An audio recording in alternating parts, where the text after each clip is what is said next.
Hello everyone, and welcome back to Self-Compassion Fridays. I am Emily Hamstra, again the therapist at Heartland Counseling and the school therapist at the South Sioux City Middle School.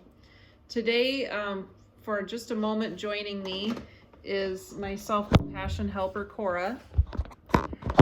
And Cora, I have asked to help come up with some ideas of ways that we can practice self-compassion. So Cora, can you tell us maybe 2 or 3 things that you do to be kind to yourself?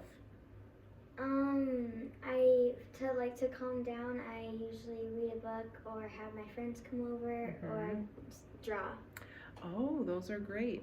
So after you finish reading a book, drawing, or having a friend come over, how does that make you feel afterwards? It makes me feel like I'm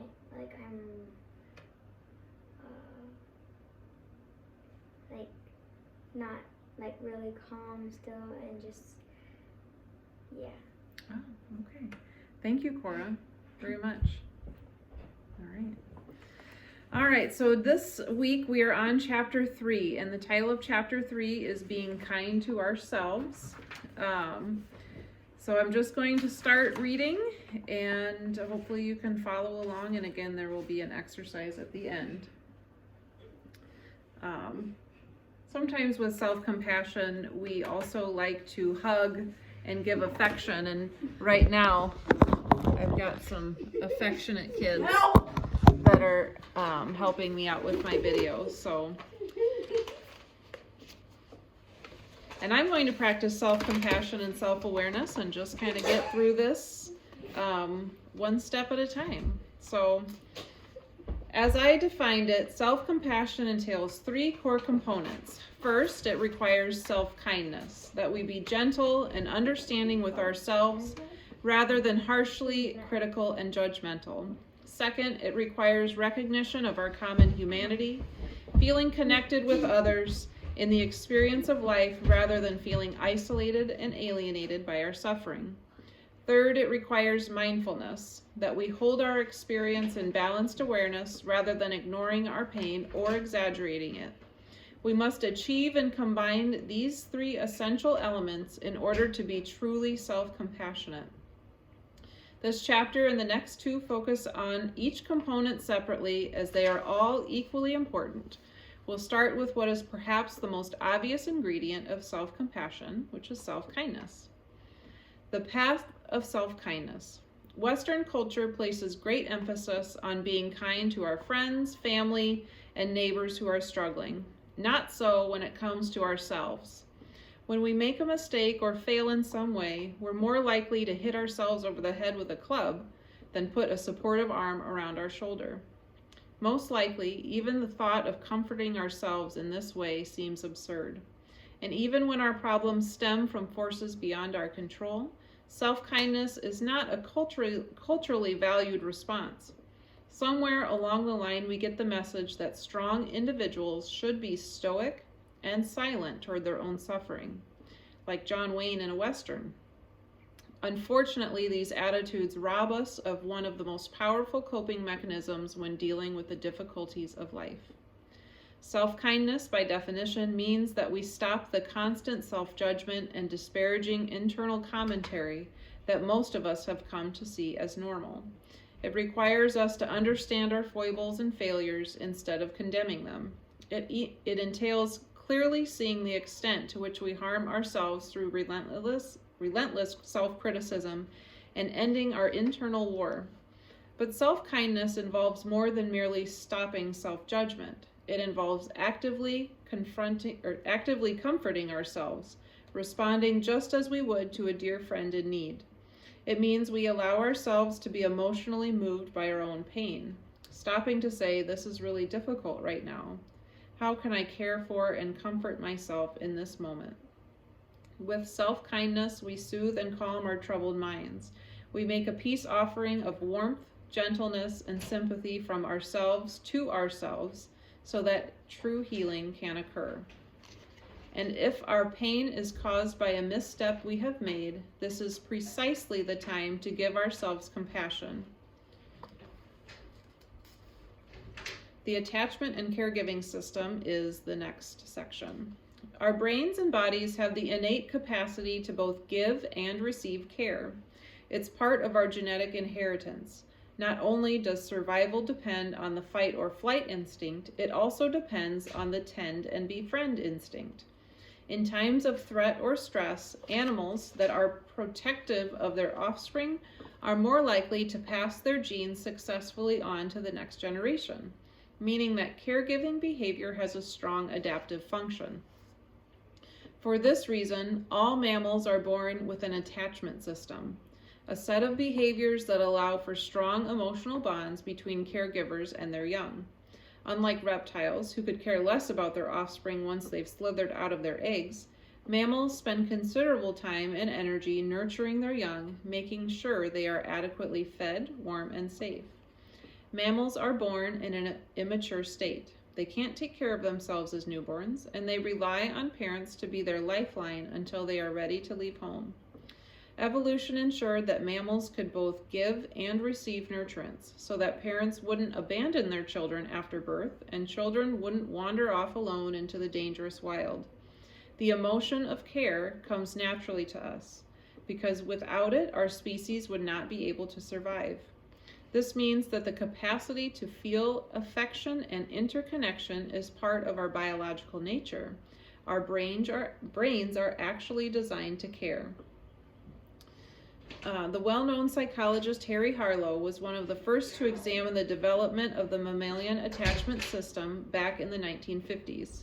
In a series of clever experiments, Harlow studied the behavior of newborn rhesus monkeys who were separated from their mothers and reared alone in a cage.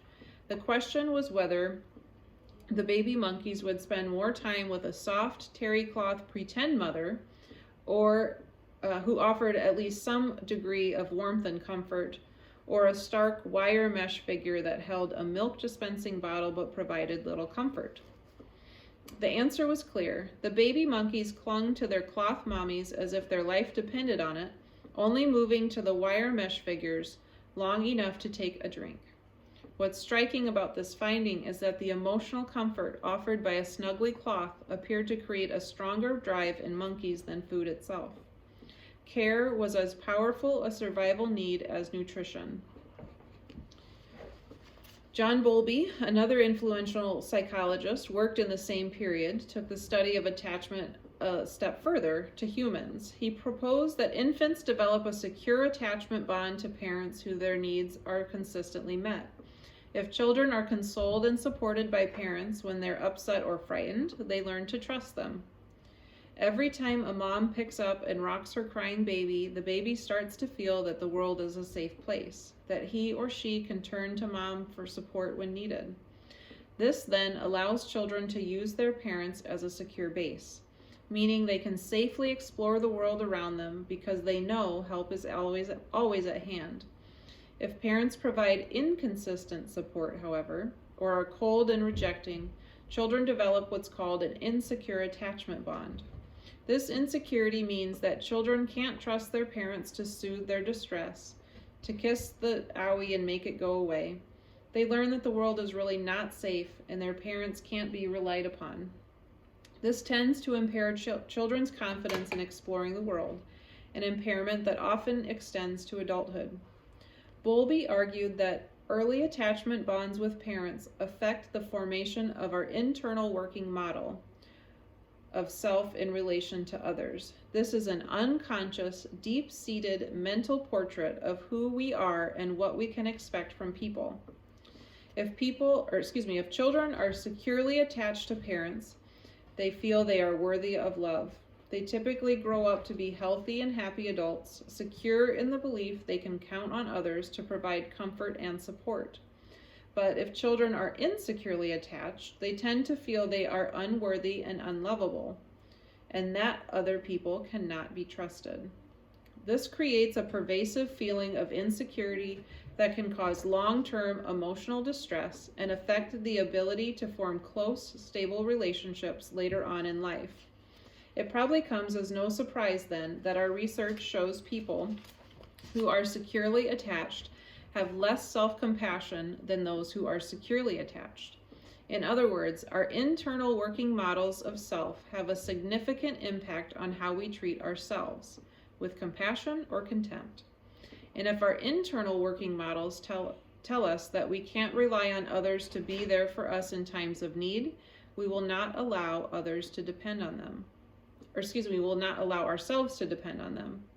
We may find it easier to assume the worst and act accordingly rather than make ourselves vulnerable by allowing others into our heart. Low battery.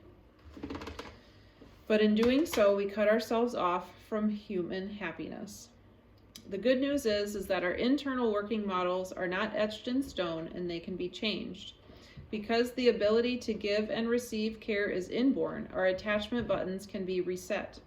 A person who is insecurely attached as a child but somehow manages to find a loving, supportive, romantic partner as an adult can eventually learn to become securely attached.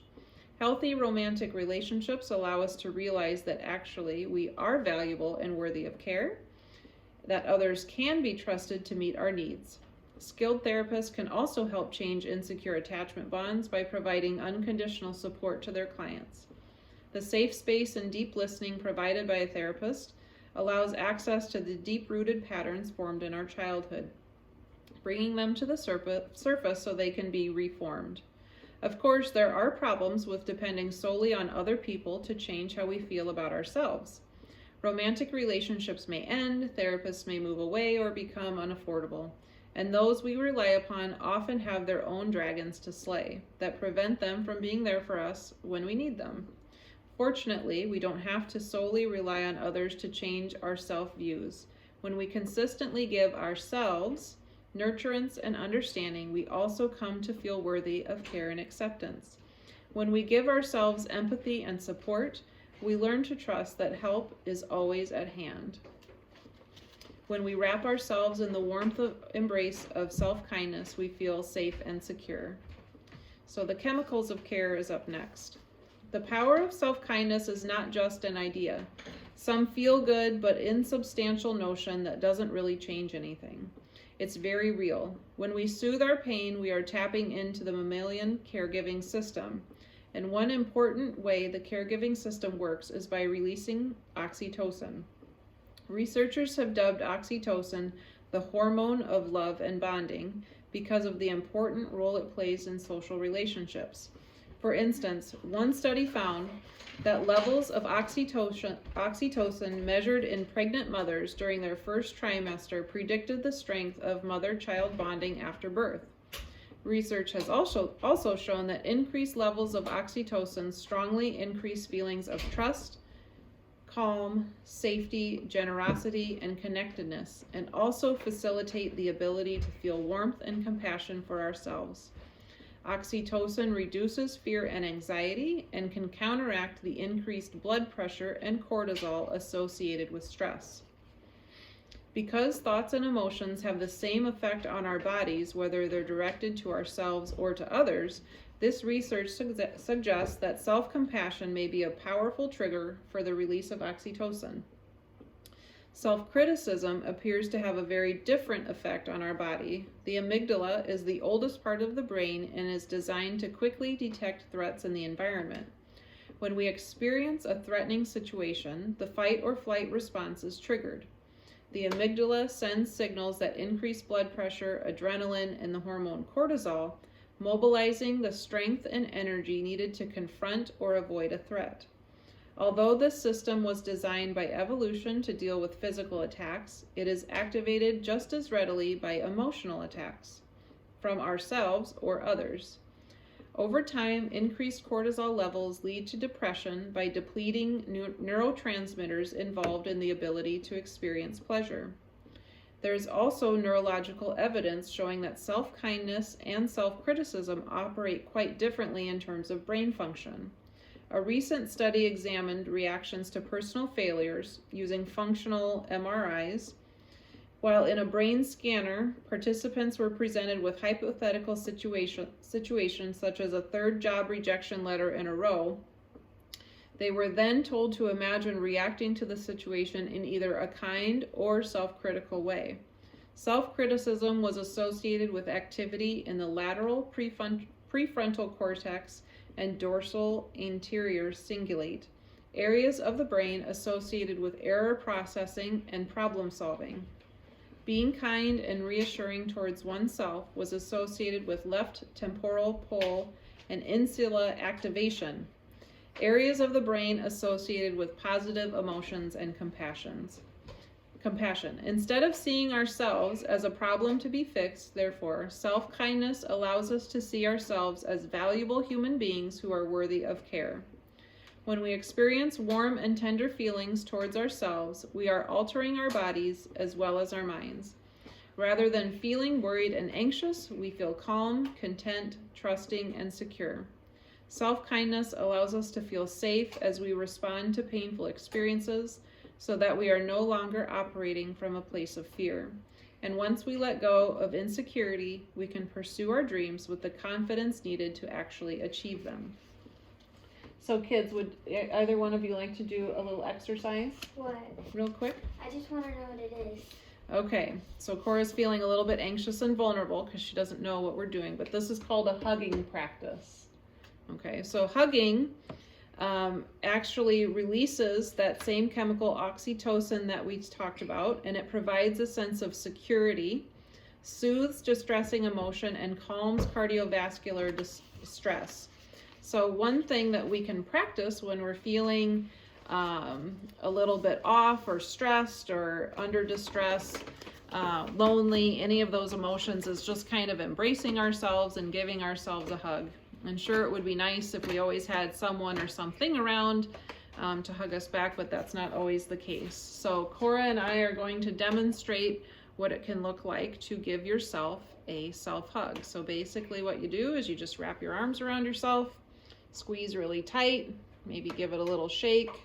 Sometimes people like to close their eyes. Sometimes you can keep them open, but just holding yourself in that embrace. Cora, what did it feel like to hug yourself? It felt good. It felt good? Did it feel a little awkward at first? A little uneasy? Yeah. Okay, because we're used to hugging each other, right? Yeah. Yeah.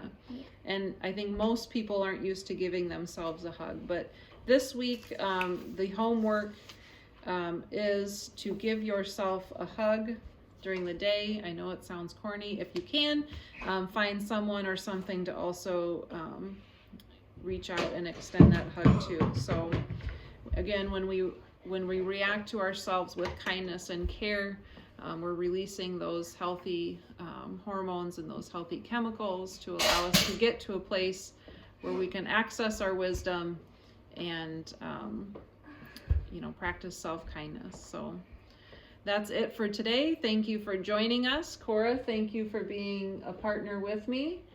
And Evie, thank you for being here as well. Evie gives some of the best hugs in the house. So thanks everybody, and we'll see you next week.